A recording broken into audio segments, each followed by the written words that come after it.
কন্যা রাশি কন্যা লগ্ন ভার্গো সাইনের জাতক জাতিকাদের শনি এবং মঙ্গলের সংযুক্তি ইউতি অথবা মার্স স্যাটার্নের কনজাংশনের কারণে আপনাদের জীবনে ঠিক কী কী গুরুত্বপূর্ণ পরিবর্তন সম্পাদিত হবে সে বিষয়ে প্রতিবেদনে আমরা বিস্তারিত আলোচনা করব।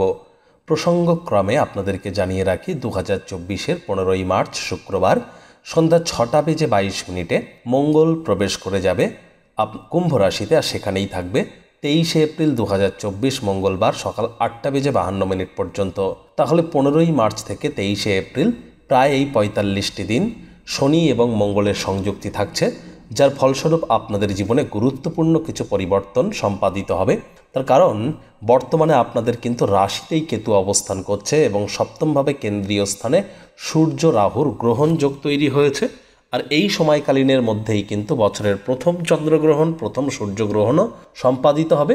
ফলস্বরূপ স্কিপ না করে পুরোটাই শুনবেন যদি ভিডিওটির প্রকৃত মর্মার্থ আপনারা উপলব্ধি করতে চান।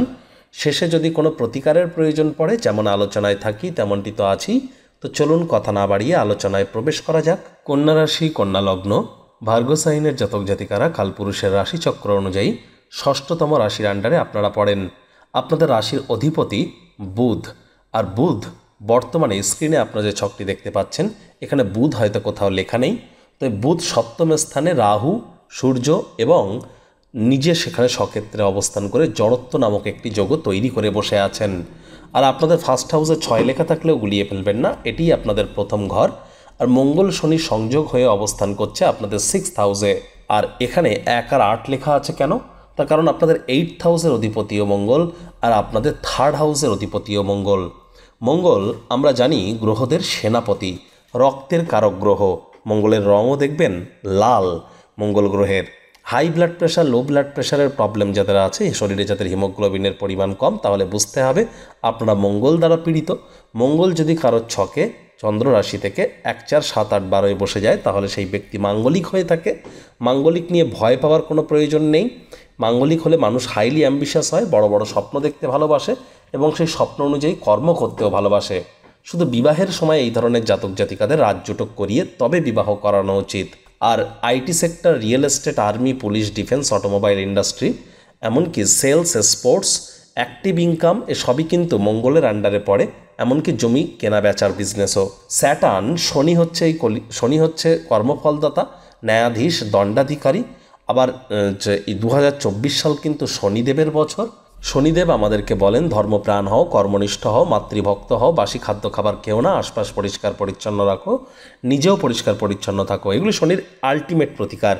শনির ইন্ডাস্ট্রি কী কী? সাধারণত oil, leather, fuel, gas, iron, machineries, engineering, automobile বা খনন কার্য সবই কিন্তু স্যাটার্নের ডিপার্টমেন্টের আন্ডারে পড়ে। শনি এমন একটি গ্রহ নবগ্রহের মধ্যে যে একটি রাশি থেকে আরেকটি রাশিতে গোচর করতে 2.5 বছর টাইম নেয়, আর মঙ্গল সাধারণত 40-45 দিন টাইম নিয়ে থাকে। তাহলে মঙ্গল কিন্তু অত্যন্ত দ্রুত গতির গ্রহ আর শনি সেখানে ধীর গতির গ্রহ, যার কারণে চঞ্চলতা এবং ধীর গতি এই দুইয়ের লয়ের যে একটি ব্যবধান, আর সেই ব্যবধানের লড়াই আপনাদেরকে অনুভব করতে হবে। মঙ্গল কিন্তু এ সময় দেখুন আপনাদের রাশির ক্ষেত্রে, অর্থাৎ কন্যা রাশির জাতক জাতিকাদের ক্ষেত্রে তিনি কিন্তু কারক গ্রহ নয়, মারক গ্রহ। আর তিনি স্বগৃহে অবস্থানকারী শনির সাথে সংযুক্ত হয়ে অবস্থান করছেন আপনাদের রোগ, ঋণ, শত্রুর ভাবে। তাহলে অবশ্যই আপনাদের রোগ, ঋণ এবং শত্রু এই 3টি ব্যাপারেই কিন্তু সাবধান থাকতে হবে। আমি গ্যারেন্টি সহকারে বলছি না, তবে অনেক কন্যা রাশির জাতক জাতিকাদের কিন্তু এই 15ই মার্চ থেকে 23 এপ্রিলের মধ্যে শরীরে ছোটোখাটো চোট আঘাতও লাগতে পারে বা মাইনর কোনো অপারেশন হতে পারে। এ সময় আপনাদের ইলেকট্রিসিটি অর্থাৎ বিদ্যুৎ অথবা বজ্রপাত অথবা আগুন থেকে কিন্তু আপনাদেরকে সাবধান থাকার পরামর্শই দেব। মামা, মাতামহ, মাতৃকুলের সাথে অহেতুক তর্ক বিতর্কে জড়িয়ে পড়বেন না। স্বামী স্ত্রী একে অপরের স্বাস্থ্যের দিকে নজর দিন। বেকার যুবক যুবতী যারা আছেন তাদের কঠোর কায়িক পরিশ্রম করতে হবে এই সময় যদি আপনারা নতুন চাকরি বা কর্মসংস্থান প্রাপ্তি করতে চান। দেখুন এখানে কিন্তু 11-3-এর একটি সংযোগ আছে। এই যে মঙ্গল শনি যেখানে বসে আছে এখান থেকে কিন্তু শনির 3য় দৃষ্টি আপনাদের 8th হাউসে পড়ছে, যেখানে বৃহস্পতি বসে আছে মঙ্গলের অতি মিত্র। আর আপনাদের 8th হাউস থেকে কিন্তু মঙ্গল বসে আছে 11 নম্বর ঘরে। তাহলে তৃতীয় একাদশতমের একটি যোগ এখানে তৈরি হলো, যার ফলস্বরূপ কিন্তু এ সময় হায়ার স্টাডিজ যারা করছেন তাদের জন্য সময় সুযোগ একটু হলেও ভালো থাকতে পারে, বিশেষ করে যারা রিসার্চ অ্যান্ড ডেভেলপমেন্টে আছেন। পিএইচডি লেভেলের পড়াশুনো করছেন, অকাল সায়েন্স, জ্যোতিষ চর্চা, গবেষণামূলক পড়াশুনো যারা করছেন, বিদেশি ভাষা শিক্ষার চেষ্টা যারা করছেন, তাদের জন্য সময় সুযোগ ভালো। তবে এ সময় আপনার পিতার স্বাস্থ্যের দিকে অতিরিক্ত নজর প্রদান করতে হবে, পিতার সাথে সম্পর্ককে উন্নত করতে হবে, অথবা পিতার কর্মের দিকে অতিরিক্ত নজর প্রদান করতে হবে। আর আপনার ভাগ্য এ সময় এই 45 দিনে যে অত্যন্ত সাপোর্ট দেবে এমনটি কিন্তু আমরা গ্যারেন্টি সহকারে বলতে পারছি না। আর এখান থেকে দেখুন, মঙ্গল এবং শনি দুটি গ্রহেরই পূর্ণ দৃষ্টি, সপ্তম দৃষ্টি থাকবে কোথায়? আপনাদের 12th হাউসে। আর 12th হাউসের ক্ষেত্রে কিন্তু মঙ্গল কারক গ্রহ, কারণ সেটি তার অতিমিত্র সূর্যদেবের গৃহ। তবে সূর্য বর্তমানে রাহুর সাথে সম্মিলিত হয়ে আছে। খরচ কিন্তু মাত্রা অতিরিক্ত বেড়ে যেতে পারে এই 45 দিনে। বাজেটকে নিয়ন্ত্রণের মধ্যে রাখুন। নিজের জন্য না হলেও অন্য কারোর জন্য পুলিশ প্রশাসন, হসপিটালের চক্কর আপনাদের কাটতে হতে পারে। ঘুমের সমস্যা মারাত্মক আকার নিতে পারে। ভয় ভয় ভাব কাজ করতে পারে। এ সময় সামান্যতম কোনো রোগশোক যদি দেখা দেয়, আমি তো বলবো ইমিডিয়েট চিকিৎসকের পরামর্শ নিন। নিজে থেকে মেডিসিন কিনে যেন খেতে যাবেন না। মেডিসিনের উপরে নির্ভরশীলতা কিন্তু আপনাদের বেড়ে যেতে পারে। আর মঙ্গলের অন্তিম দৃষ্টি, অষ্টম দৃষ্টি থাকবে আপনাদের রাশিতে, যেখানে কেতু বসে আছে। তাহলে আপনাদের নিজেদের শরীর স্বাস্থ্য সম্পর্কে সচেতন থাকতে হবে। এ সময় বদনামের ভাগীদারি হতে পারেন। আপনার করা কর্মের কৃতিত্ব অন্য কেউ নিয়ে চলে যেতে পারে। কেউ আপনাকে প্রতারিত করতে পারে, ঠকাতে পারে, হুটহাট করে রেগে যেতে পারেন। রাগ কিন্তু স্বল্প পাগলামির একটি রূপান্তর মাত্র। রাগের মাথায় জীবনের ব্যাপারে কোনো গুরুত্বপূর্ণ সিদ্ধান্ত গ্রহণ করা থেকে বিরত থাকুন। তা না হলে সেই সিদ্ধান্ত আপনাদেরকে ইন ফিউচার পর্যদস্ত পর্যন্ত করতে পারে। এ সময় কিন্তু চঞ্চলতার মাত্রা বেড়ে যেতে পারে। আবারও বলছি, শনির বছরে চঞ্চল হলে হবে না, ধীর গতির হতে হবে। তাড়াহুড়ো হটকারিতা করলেই কিন্তু ক্ষতি। মঙ্গল আপনাদের আবার 3rd হাউসের অধিপতি, সাহস পরাক্রম ভাবের অধিপতি। যদিও তিনি আপনাদের কারক গ্রহ নন, তৎসত্ত্বেও 3rd হাউসে মঙ্গল ভালো ফলাফল দিয়ে থাকে।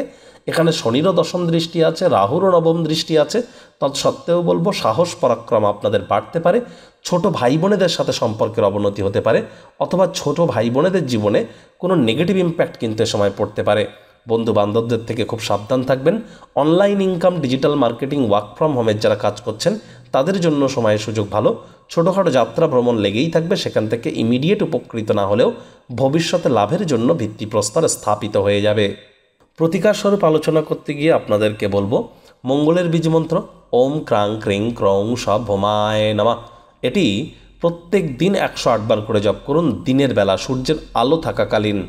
মঙ্গলবার করে আপনারা হনুমানজির নাম জপ ধ্যান আরাধনা করতে পারেন।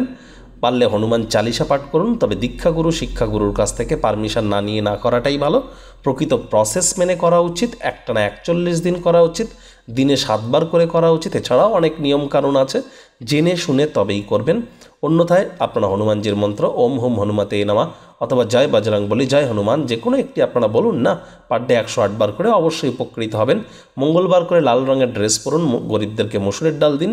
মঙ্গলবার করে হনুমানজির মন্দিরে গিয়ে একটি চামেলির তেলের প্রদীপ জ্বালিয়ে দিন। সেখানে বসে নিজের নাম গোত্র ধরেও হনুমানজি কাছে আপনার পূজা দিতে পারেন, যা আপনাদেরকে এই সময়ে অবশ্যই কিছুটা হলেও রিলিফ কিন্তু দেবে। দেখুন, গাইডেন্স করাটাই আমাদের কাজ, আমাদের কর্ম। আমরা কিন্তু এই যে আলোচনাটি করলাম, ধরে নিয়েছি যে মঙ্গল আপনার জন্মছকে বেটার পজিশানে আছে। মঙ্গল যদি দুর্বল থেকে থাকে তাহলে অত্যন্ত ক্ষতি কিন্তু এ সময় হতেই পারে। ভয় আমি দেখাচ্ছি না। তার জন্য ইমিডিয়েট আপনারা প্রয়োজনে কোনো জ্যোতিষী বা কোনো প্রতিষ্ঠিত নিউমারোলজিস্টের পরামর্শ নিন। আমাদের সাথেও আপনারা কনসাল্ট করতে পারেন, কারণ এ সময় কিন্তু আপনাদের রাশিতে কেতু, আপনাদের দাম্পত্যভাবে সূর্য রাহুর গ্রহণ দোষ, মঙ্গল শনির এই যোগ, আর বুধ এবং রাহুর জড়ত্ব যোগ, এটি কিন্তু আপনাদের ক্ষেত্রে একদমই শুভ সময়ের ইঙ্গিত দিচ্ছে না।